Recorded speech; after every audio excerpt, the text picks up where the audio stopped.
వాళ్ళందరూ చాలా మర్యాదగా మాట్లాడారు కానీ నాకు అంత మర్యాద లేదు రేవంత్ రెడ్డి అంటే. చాలా మర్యాదగా ముఖ్యమంత్రి గారు రేవంత్ రెడ్డి గారు అని చాలా పెద్ద పెద్ద మాటలు మాట్లాడినరు. మర్యాద ఎవరికి ఇవ్వాలంటే మర్యాద ఉన్నోనికి ఇవ్వాలి. మర్యాద కొద్దిగా మానము సిగ్గు శరము ఉన్నోనికి ఇవ్వాలి. ఈయనకి ఏమీ లేవు కాబట్టి ఎటువంటి మనిషికి జర వెనకకెళ్ళి పెట్టకూడతాను. మీ ఫోటోలో పిచ్చి పాడుగా నాకు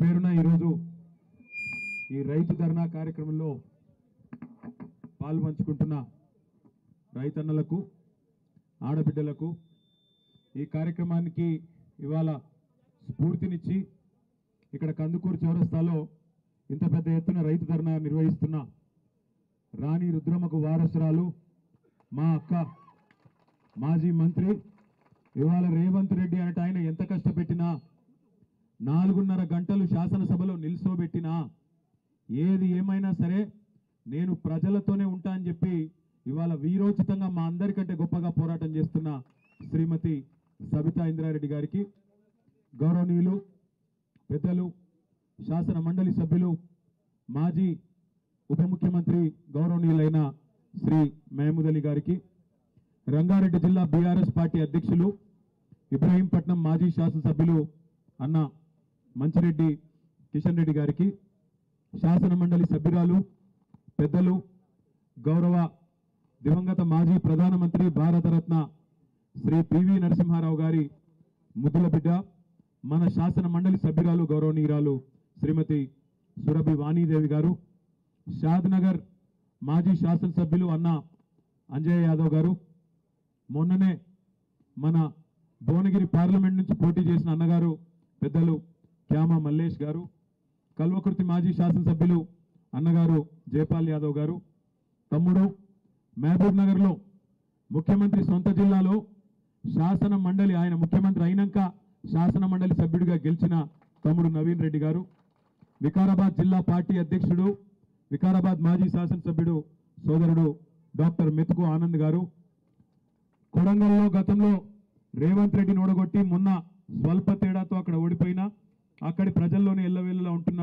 సోదరులు మాజీ శాసనసభ్యులు పట్నం నరేందర్ రెడ్డి గారు, పరిగి మాజీ శాసనసభ్యులు అన్న కొప్పుల మహేశ్వర్ రెడ్డి గారు, గౌరవనీయులైన పెద్దలు అన్నగారు ముషీరాబాద్ శాసనసభ్యులు అన్న ముఠా గోపాల్ అన్నగారు, మా తమ్ముడు యువ నాయకుడు మీకు ఎల్లవేళలా అందుబాటులో ఉండే పట్లోళ్ళ కార్తీక్ ఇంద్రారెడ్డి గారు, సోదరి రజనీ సాయి చంద్ గారు, చిలకమరి నరసింహ గారు, ఇంకా మా సోదరుడు విక్రమ్ రెడ్డి గారు, ఇంకా మా వంగేటి లక్ష్మారెడ్డి గారు, ఈ కార్యక్రమానికి అధ్యక్షత వహిస్తున్న మండల పార్టీ అధ్యక్షుడు జయేందర్ గారు, అదేవిధంగా వేదిక మీద నేను ఎవరో పేర్లు అయితే చెప్పలేదో వాళ్ళందరూ దయచేసి మనసులో తిట్టుకొని బయట తిట్టొద్దని కోరుతూ, పాత్రికేయ మిత్రులు పేరు పేరున కందుకూరులో హాజరైన ప్రతి ఒక్కరికి హృదయపూర్వకంగా నమస్కారం, హృదయపూర్వకంగా స్వాగతం.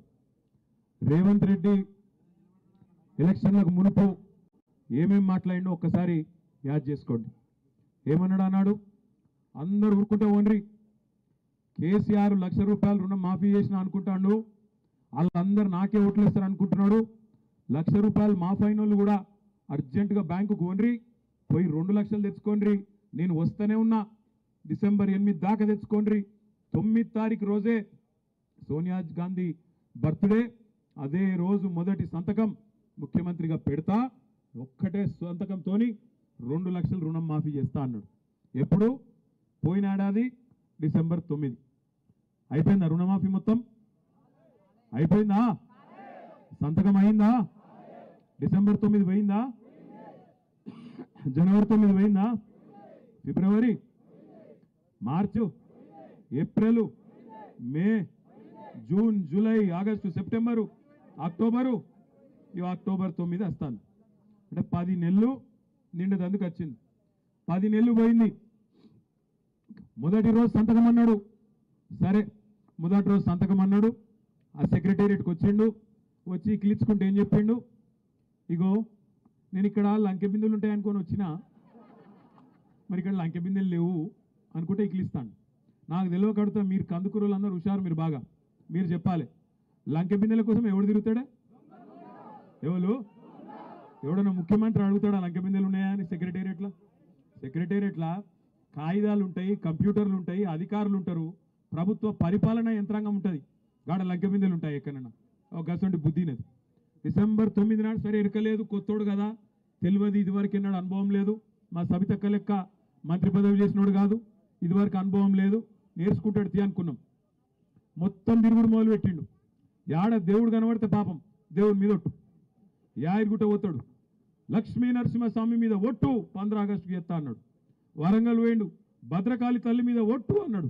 ఎమ్లాడ వేయండు, రాజన్న మీద ఒట్టు అన్నాడు. యాడ దేవుడు కనబడితే పాపం ఆ దేవుని మీద ఒట్టేసిండు. దర్గా కూడా వేయండు. ఏ దేవుడిని విడిచిపెట్టాలి, ఈ దేవుడు ఆ దేవుడు కాదు, అందరు దేవుళ్ళను, మొత్తానికి మనుషులనే కాదు దేవుళ్ళను కూడా మోసం చేసిండు మన చిట్టినాయుడు. చిట్టినాయుడు కరెక్ట్ పేరేనా? చిట్టినాయుడే కరెక్టా? చిట్టినాయుడు సిట్టెలకనో కానీ మొత్తానికైతే ఈ మనిషి మొదలే చెప్పిండు, తప్ప అయినది కాదు, రేవంత్ రెడ్డిది కాదు. ఆయన మొదలే చెప్పిండు, గుంపు మేస్త్రి అంటే కడతారు, కూలగొట్టరు తమ్మి. గుంపు మేస్త్రి అంటాడు కడతాడు, కూలగొట్టాడు. వీడు కూలగొట్టేటోడు చిట్టినాయుడు. నేనేం చెప్తున్నా అంటే ఆయన తప్పు కాదు, తప్పు మనదే. ఆయన కుల్లం కుల్లా చెప్పిండు, ఇగో ప్రజలు రాజకీయ నాయకుల చేతిలో మోసపోవాలనే కోరుకుంటారు, అందుకే మేము మోసపు మాటలే చెప్తాం. నమ్మి మోసపోతే వాళ్ళ తప్పుగా నాదేం తప్పు తమ్మి. చూసిర్రా వీడియో, మీరు చూసిర్రా? అయినా చూసి కూడా ఆయన ఓట్లు గుద్దిరు చూడు, అది గ్రేట్. చూసిండ్రు, నమ్మిండ్రు, వాడు చెప్పంగా మళ్ళా నేను లంగన్ రాబాయి వాడే చెప్పంగా అయినా నమ్మిరు చూడు, అది కథ. మన జర్ర మహేశ్వర పోలేలే, మీరు మంచోళ్ళు ఎత్తాము, నాకే మీరు వేయలే కానీ మీరు ఆడబెట్టాలను గానే పెట్టి రాలని, కానీ పాపం మిగతా ఊళ్ళో నా మీరు మా ఇబ్రాహీం